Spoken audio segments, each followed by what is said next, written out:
ladies, gentlemen, and everyone in between, thank you for the go-go, because now we are ready to go with the next matchup. Me, Wolfie GG, and my partner in crime, TJ DJ, the real TJ DJ. We are here with the second map draft, and we're gonna go directly into game after discussing the drafts.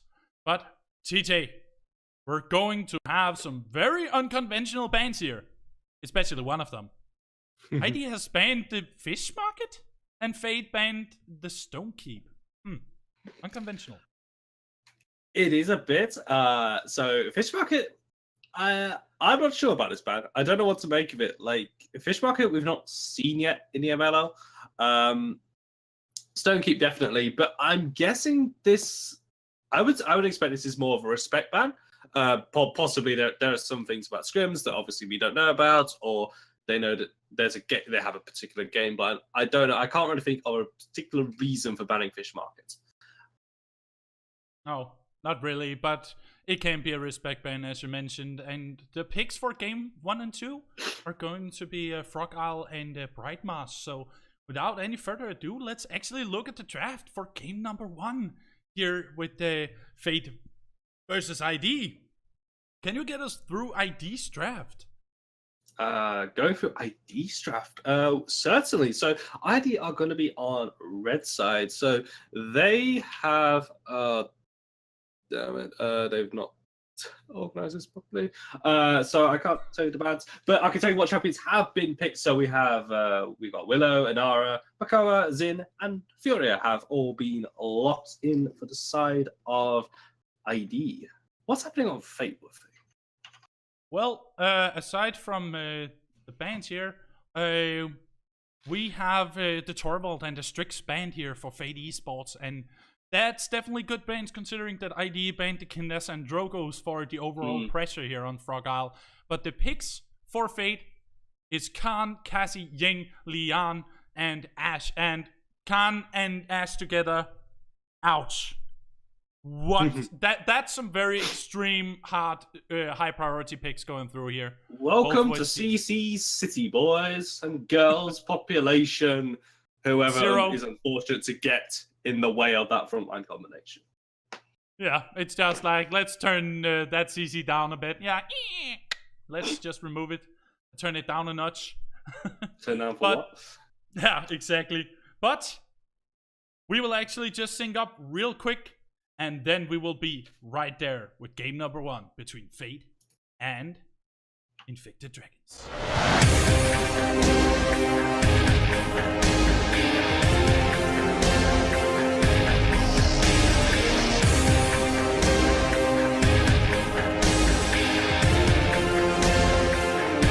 Ladies, gentlemen, and everyone in between, welcome aboard to matchup here between Fate Esports and Infected Dragons.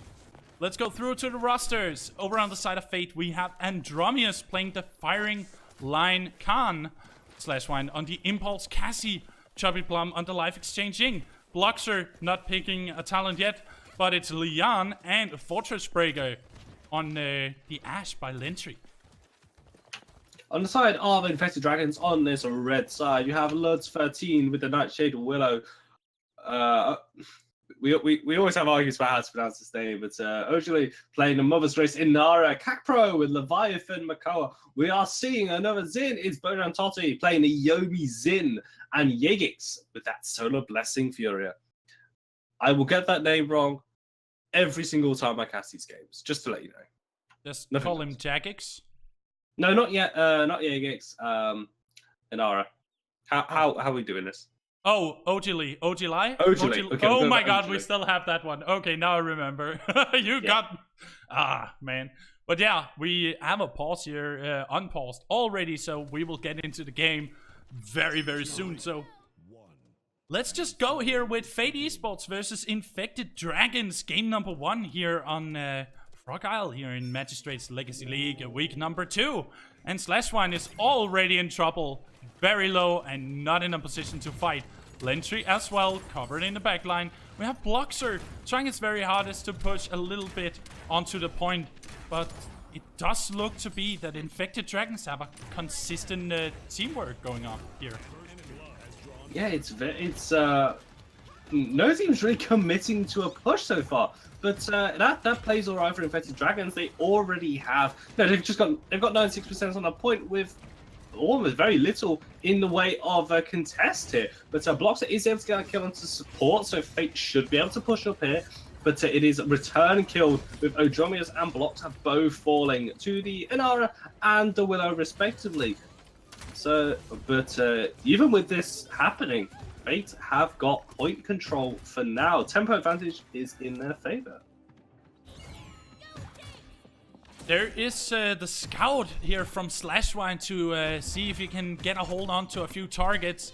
The Nightshade is very effective here as the Dead Zone connects onto the point with 78% in favor of Fate. They need to hurry up over on ID to get that essential first point that definitely helps with momentum. And as always, this is another composition that is built on momentum. If they get it, they will keep it.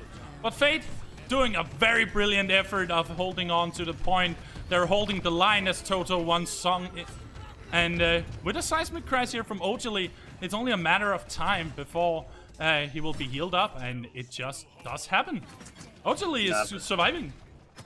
Yeah, kills are definitely coming through here, but it's really back and forth, and with that back into Blink, and you'll miss it overtime here. 99%, but a double kill onto the Makoa and the Zin will be a successful capture for Fate, as they pulled it back from what was very nearly an Infected Dragons capture, almost uncontested, so props to that. Let's see how this defense is going to line up, as the hook is going to land onto the Khan there, and he is going to get the hell out of dodge. Tanker connected onto Andromius. He don't mind at all because the firing line talent is doing a lot of work. Jagex going down to Bloxer, and an overpower activated on Ojali. Andromius, he doesn't want to waste any time here. He knows how much an Inara can survive. With the push over halfway through for Fate, it is only a little bit of a step for their upcoming victory, because if they convert it, there's a lot in favor for them. But ID just needs to pull off, and that is definitely what Lutz is trying to do, because as we said, first week, nerf Lutz. Nerf Lutz, but Ojali is just going to drop here, and so does the entire team of Infected Dragons. That is going to be a team wipe, an ace, and a successful push for Fate. Fantastic start, guys. Keep it up. Fantastic start, definitely. I am actually very impressed by how well coordinated Fate was here. Like Chubby Plum, he's sitting at 0-0 and 14 as a support. He is definitely surviving and helping his team. And Lentry with 6-1 and 3. They have the composition in order, and they're executing it just as well. If we take a look at the net worth, it's pretty much in favor of Fate all around because of those 300 credit advantage. And with damage, we have Bloxer sitting on top. But Infected Dragons, I mean, considering how much they captured of the first point, they also have comeback mechanic. So it's, I mean, especially Infected Dragons, they have the advantage. It's in their favor. They can do it. But as you say, momentum is in the side of Fate. Lutz going to drop to Bloxer with that auto aim. But Infected Dragons already have 50% on this point. A double kill, make that the triple kill of deaths coming through for Infected Dragons, all by the side of Fate. The Fury, the Makoa, and the Willow. Inara drops as well. It's starting to fall apart. The wheels are coming off. Infected Dragons have got a chance to regroup, though. A chance to regroup, but maybe not a chance to mount to the point. They will definitely be dismounted as the whole side of Fate are covering their side. Infected Dragons are not in a good position. Cacpro goes down. Seismic Crash activated onto Lentry. Lentry survives due to a very brilliant effort from Slashwine getting a hold on to Bojan Toddy. And that is going to be a 2-for-2 situation. And it can very well be 2-for-3 as Fate captures the payload. I love the aggressiveness of that dominance by Lentry. He knew he was going to die, but getting that, just the support, just forcing out Jagex, because obviously if the support's not there to heal your front lines, how are you meant to get onto the point? It's quite obvious. So I think it's just fantastic play there by Lentry, just making sure he's completely pressured out. He's not going to get anywhere near those front lines. But Fate are not letting up this pressure whatsoever. They're taking the fight onto this veranda area. By jungle, we have Cacpro being low here, trying his best to do a dredge anchor to get an essential kill. They do get Andromeus though, but Bloxer and Andromeus gets a hold on to Cacpro. This is really bad because they don't have their main tank available. He is down in the gutter and they only have Ogili. Very low and very pressured out. Solar Blessing comes through for him. We're going to have the tried and tested Makoa-Inara combination there. Hook into treacherous ground is going to get that kill onto Lentry. But Fate have just pushed us so far. Overpower is used. Drovis is going to knock Cacpro off the map, keeping Infected Dragon's frontline combination staggered. Bonan Totti is not long for this world either. As that damage not going to come through. A seismic crash is... Again, it's not going to result in anything, though. It's good. Infected Dragons are falling like dominoes. Which kind of dominoes? The pizzas or the bricks? I just want to know for safety. But Fate Esports takes the first victory over Infected Dragons. And it's... As we predicted before, it's Fate have definitely been learning lessons from that tournament. I mean, what? Someone's a little smug. Yeah, Fate got a win. Yeah, absolutely fantastic. I was a little confused though. Yes. We came on to the second point. Bloxer still had his ultimate, right? Yes. And he still had his ultimate at the last point as well. And he still had his ultimate as the last push, and he used it on an Inara that had like 10 HP. So I'm like, could that not have been used on the second point? So I'm just thinking, Maybe I'm not. like, Bloxy, you don't hold on to your ult that much, yeah? But, so, I think Infected Dragons in that game fell apart when it came to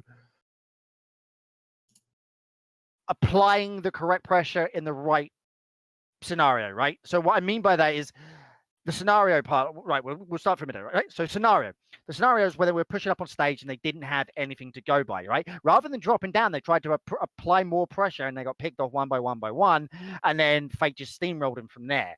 And if we come to the third point, the second point and the last push, we saw them trying to hold right side so much more than what they were trying to hold to get, buy time for the push.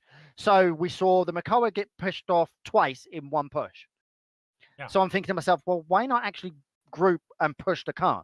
Get rid of the Khan. You can't allow, first and foremost, you allowed the Khan through the draft. And technically that's where they lost that game, in the draft. Let's put it that way. Khan early game applies a lot more pressure, again has that heal, and of course the CC, the dodge and jump. So going from that's where they lost the game in draft. But there wasn't prioritization on the Khan. Maybe they thought they did, but from a spectator's point of view, there wasn't. There was nothing. I barely saw Andromeus being pressured. He was allowed to get in positions that, quite frankly, you never want a Khan in. And that was a little bit upset. Yeah, as someone, I mean, first and foremost, as people pointed out, you picked a Xin. You never pick a Xin. Don't do it again. Zins are no use. Don't do it. Useless, pointless, crap. Get it out of the game. Don't use Stop it. Okay? hating on Sin. Ooh. Okay, I won't go on for half hour why Xin shouldn't be viable, period. But I will say this. You could have picked something so much more useful. We'll go with that word. Useful. Yes. Okay? So much more useful than a Xin. And it just wasn't there. It didn't show up on the charts, didn't do anything. And yes, guys, we will have the F6 button pressed because Waffy keeps forgetting. But you'll be able to see the scoreboards for them on as he goes through the games. Don't worry. We'll get used to it. This whole production malarkey is... wait, can I say it's new to us? Would we get away with that? No? No, No, I don't no. think so. No, we can't go. But great, guys. That will round up game 1. Game 2 underway shortly. But Wuffy and TJ DJ will be going over the draft for game number Yes. 2.